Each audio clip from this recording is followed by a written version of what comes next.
បាទសូមគោរពនឹងជម្រាបសួរបងប្អូនរៀនភាសាអង់គ្លេសទាំងអស់ថ្ងៃនេះយើងបន្តមេរៀនរបស់យើងទាក់ទងទៅនឹង the 5 academic vocabulary words for IFL IELTS TOEFL ឬក៏ជាប្រភេទពាក្យដែលយើងរៀនសម្រាប់ប្រឡង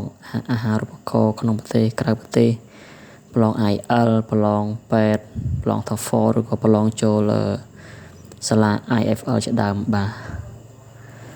តោះពាក្យទី1គឺពាក្យថា subsequent គឺជា adjective យើងលេខមក definitions happenings after something else មានន័យថាគឺជាអ្វីដែលកើតឡើងបន្ទាប់ពីរឿងមួយផ្សេងទៀតបាទមានថាវាកើតឡើងក្រោយបាទ example the book discusses his illness and subsequent resignation from the government មានន័យថាសភៅហ្នឹងគឺបរិយាយឬក៏ពណ៌នាអំពីជំងឺរបស់គាត់បន្ទាប់មកក៏លើកឡើងអំពីការលាឈប់ពីការងារជាមន្ត្រីរាជការរបស់គាត់បាទឧទាហរណ៍ទី2 Those explosions must have been subsequent to our departures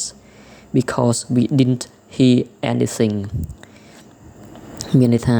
ការបំផ្ទុះក្របបែកមួយនោះគឺកើតឡើងបន្ទាប់ពីយើងបានចាក់ចេញដោយសារតែយើងមិនបានលឺអ្វីទាំងអស់មានន័យថាហេតុការណ៍ហ្នឹងមានន័យថានៅពេលដែលយើងកំពុងនៅទីតាំងហ្នឹងគឺយើងអត់បានឃើញអត់បានស្ដាប់ឮសំឡេងអីទេប៉ុន្តែនៅពេលដែលយើងចាប់ផ្ដើមចាក់ចេញពីតំបន់ហ្នឹងគឺធ្វើឲ្យយើងមានឮសំឡេងផ្ទុះកើតឡើងបាទពាក្យបន្តមកទៀតគឺពាក្យ undertakes ជា verb definition to do or begin to do something especially something that will take a long time or be difficult ពាក្យនេះយើងអាចបកជាភាសាខ្មែរថាជាការធ្វើឬក៏ចាប់ផ្ដើមធ្វើកិច្ចការអ្វីមួយជាពិសេសទៅលើអ្វីដែលត្រូវការពេលវេលាច្រើនដើម្បីធ្វើឬក៏ការងារដែលពិបាកបាទឧទាហរណ៍ example students are required to undertake simple experiments មានន័យថាសិស្សទាំងអស់គឺតម្រូវឲ្យធ្វើពិសោធន៍មួយដែលមានលក្ខណៈសាមញ្ញងាយបាទពាក្យបន្តមកទៀតគឺពាក្យ clause មានន័យថាពាក្យជា noun definition a particular part of a written legal document for example a law passed by parliament or a contract an agreement ពាក្យនេះបើសិនយើងបកឲ្យងាយយល់គឺមានន័យថាអាចថាជាផ្នែកជាវគ្គឬក៏ជាអ្វីមួយលក្ខណៈខ្លីមានថា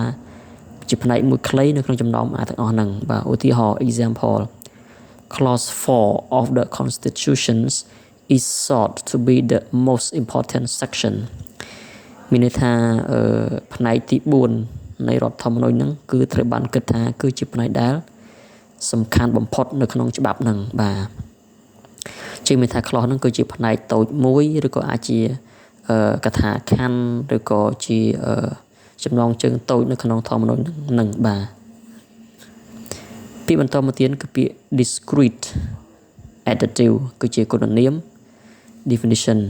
having a clear independent shape or form separate មានន័យថាពាក្យ discrete យើងអាចបកប្រែជាខេមរៈភាសាឲ្យងាយយល់ដែលថាអ្វីដែលមានលក្ខណៈដាច់ដោយឡែកបាទដាច់ដោយឡែកពីគេបាទ example these small companies now have their own discrete identity យើងអាចបកប្រែថាក្រុមហ៊ុនតូចៗទាំងអស់ហ្នឹងឥឡូវហ្នឹងគឺមានភាពដាច់ដោយឡែកពីគេបាទអញ្ចឹងមានន័យថាក្រុមហ៊ុនហ្នឹងអាចជាបើសិនជាសេវាគឺជាប្រភេទសេវាដែលមានសេវាល្អហើយមានតម្លៃសេវាល្អធូរថ្លៃបើសិនជាទំនិញអាចថាជាប្រភេទទំនិញដែលលក្ខណៈគុណភាពល្អហើយធូរថ្លៃអីជាដើមបាទធ្វើឲ្យអតិថិជនគឺមានការពេញចិត្តនេះគេហៅថា discrete identity បាទពាក្យបន្តមកទៀតគឺពាក្យ enforce ជា verb definition to make people obey a law or to make a particular situation happens បាទពាក្យហ្នឹងបើយើងមើលទៅគឺស្តីនឹងពាក្យ impose ដែលយើងបកជាភាសាខ្មែរថាជាការបង្ខំដោយធ្វើតាមឬក៏គោរពតាមបាទឧទាហរណ៍ example it isn't always easy for the police to enforce speed limits មានន័យថាវាមិនមានភាពងាយស្រួលទេសម្រាប់នគរបាលចរាចរណ៍ដែលមានការកំណត់ល្បឿននៅក្នុងការបើកបរបាទ enforce speed limit មានន័យថាការកំណត់ល្បឿននៃការបើកបរបាទឧទាហរណ៍ទី2 The new teacher had failed to enforce any sort of discipline មានន័យថាលោកគ្រូអ្នកគ្រូដែលចាប់ដើមបង្រៀនថ្មីនោះគឺបរាជ័យនៅក្នុងការឲ្យសិស្សគោរពវិន័យឬក៏បទបញ្ជាផ្ទៃក្នុងរបស់សាលាបាទជាមានន័យថា enforce កន្លែងហ្នឹងគឺមានថាគឺជាការបង្ខំឲ្យសិស្សហ្នឹងគឺ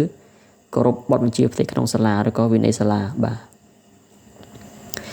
អញ្ចឹងថ្ងៃនេះគឺខ្ញុំសូមបញ្ចប់5ពាក្យយើងប៉ុណ្ណឹងហើយបើសិនជាមានកំហុសខុសឆ្គងហើយសូមខន្តីអធ្យាស្រ័យនិងសូមជួយ subscribe ទាំងអស់គ្នាបាទសូមអរគុណ thank you